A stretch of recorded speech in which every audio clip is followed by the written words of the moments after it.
bid'atun. Wahai anakku, kunut subuh itu bid'ah. Kalau bid'ah nggak boleh kita ikut.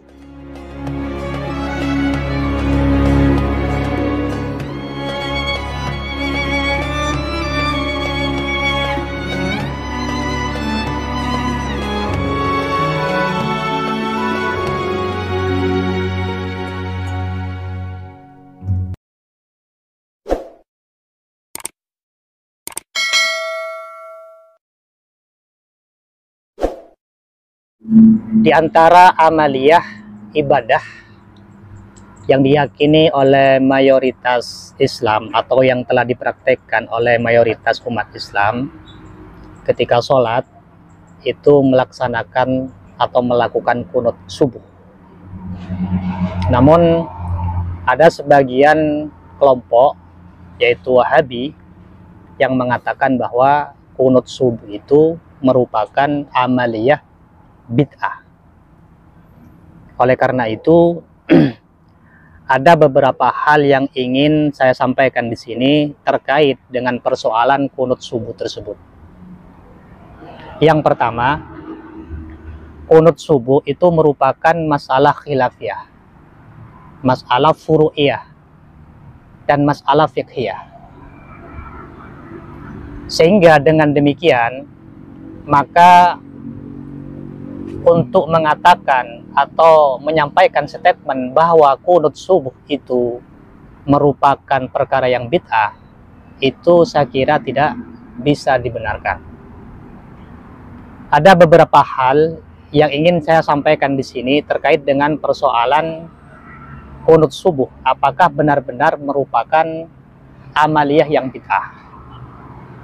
Yang pertama, dalam mengkaji tentang persoalan furu'iyah, fiqhiyah yang khilafiyah, ada beberapa kaidah yang perlu diketahui oleh umat Islam, sehingga dengan demikian umat Islam tidak akan terjebak pada hal-hal yang sebetulnya itu tidak diperkenankan untuk gampang dilontarkan. Yang pertama, ada dalam persoalan khilafiyah itu tidak boleh ada tabdi. La yajuzu fil umur al khilafiyah at tabdi. Tidak boleh ada pembid'ahan. Jadi kita tidak boleh melontarkan bahwasanya amaliyah kunut yang dilakukan oleh mayoritas umat Islam di waktu subuh itu merupakan perkara bid'ah. Karena hal demikian merupakan masalah khilafiyah. Sehingga tidak boleh dalam masalah khilafiyah tersebut ada tabdi, juga ada takfir. Gak boleh ada pengkafiran. Demikian pula juga lebih-lebih sampai menuduh yang melakukannya telah melakukan perbuatan syirik. Ini yang pertama. Jadi ini kaidah yang pertama. La yajuzu fil umur al khilafiyah at-tabdi wat takfir, juga wad da'wah bil isyraq. Dia nggak boleh membid'ahkan, menganggap bid'ah, menganggap yang melakukan kafir, bahkan sampai melakukan perbuatan syirik. Itu kaidah yang pertama. Kemudian yang kedua, dalam persoalan khilafiyah ini ada kaidah la inkaru fi makhtulifa fihi. Jadi tidak perlu, tidak boleh ada pengingkaran dalam masalah khilafiyah. Sehingga statement bahwa kunut itu merupakan perkara bid'ah, itu sama halnya mengingkari amaliyah kunut tersebut. Dan demikian ini tidak diperbolehkan. Dengan dasar kaidah la inkara fi makhtulifa fi. Ini yang kedua. Kemudian kaidah yang ketiga, la ilzamah fi makhtulifa fi.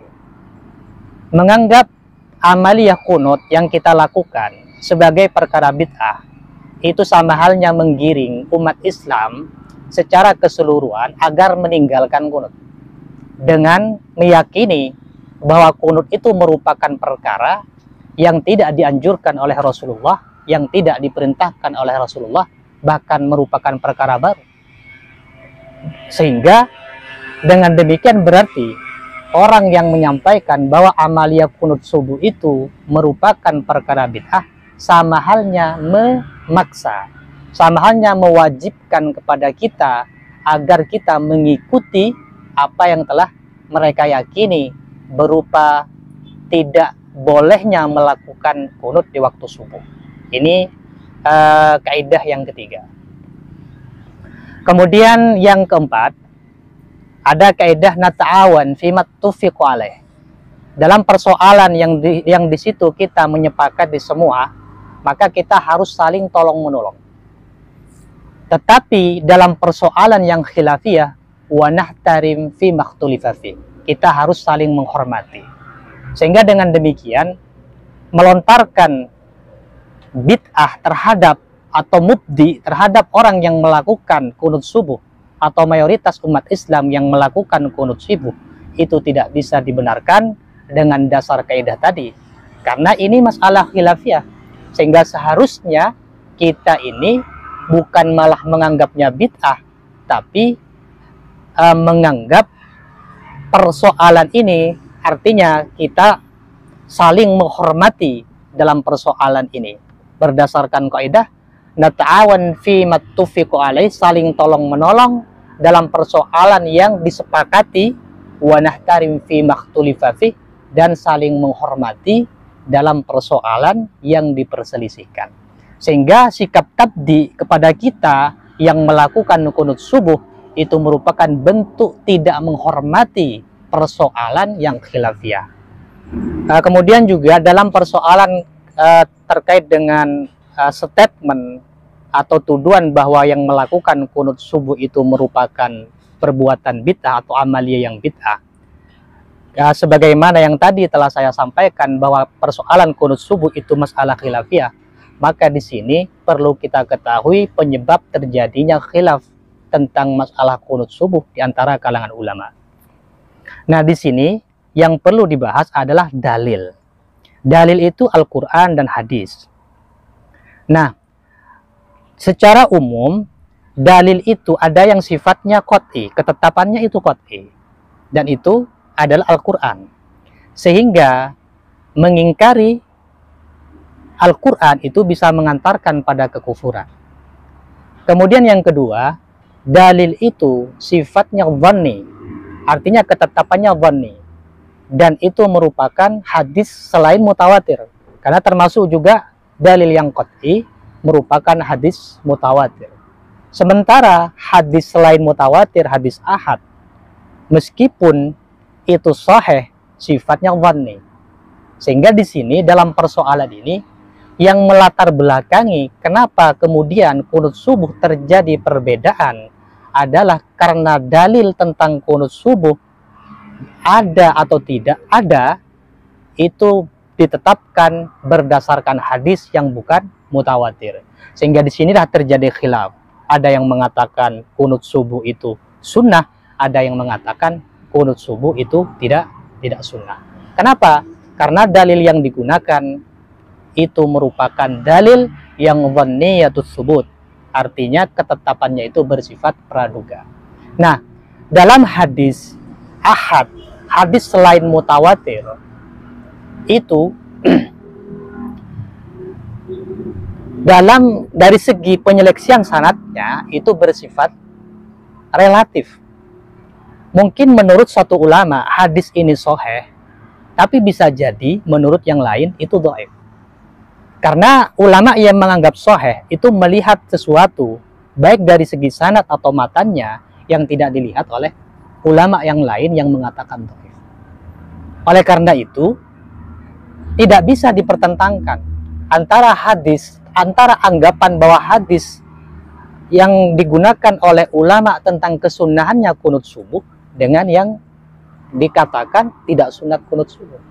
Karena ketika hadis itu sifatnya, kesubutannya, ketetapannya itu dhanni, maka di sini ada istilahnya kebenaran yang relatif, benar menurut yang ijtihad mujtahid masing-masing. Oleh karena itu, misalkan dari Syafi'iyah yang mengatakan kunut subuh itu sunnah karena dalilnya menurut mereka itu sahih, walaupun itu dilihat oleh ulama yang lain itu dhaif. Ini yang perlu diperhatikan. Sama seperti misalkan persoalan tentang kewajiban ada wali dalam pernikahan. Dalam mazhab Syafi'i, pernikahan itu wajib wali. Tapi dalam mazhab Hanafi itu tidak wajib wali. Nah, dalil yang digunakan oleh Imam Syafi'i adalah la nikah illa biwaliyin. Kemudian Abu Hanifah juga tidak menolak hadis ini, namun pemahamannya yang berbeda. Maka di sini dari dalil itu, baik Al-Quran atau hadis, ada yang namanya dhanniyatud dalalah. Kalau Al-Quran dari segi ketetapannya itu subut, qat'i. Tapi dari segi pemahaman terhadap Al-Quran itu sifatnya dhanni. Ada yang dhanni, ada yang qat'i. Hadis pun demikian, dari segi ketetapannya ada yang qat'i, seperti hadis mutawatir. Dan dari segi dalalahnya ada yang qat'i, ada pula yang dhanni. Sehingga ketika hadis itu ketetapannya dhanni, atau dalalahnya dhanni, atau Al-Quran juga dalalahnya dhanni, maka di sini akan terjadi khilaf, berpotensi terjadinya khilaf. Kalau di Al-Quran misalkan contohnya, orang-orang yang tertolak ya tarabbasna, melakukan iddah bisalasati quru. Nah, ini dalam mazhab Imam Syafi'i bisalasati tuhur, 3 sucian. Tapi dalam mazhab Abu Hanifah adalah 3 hitan.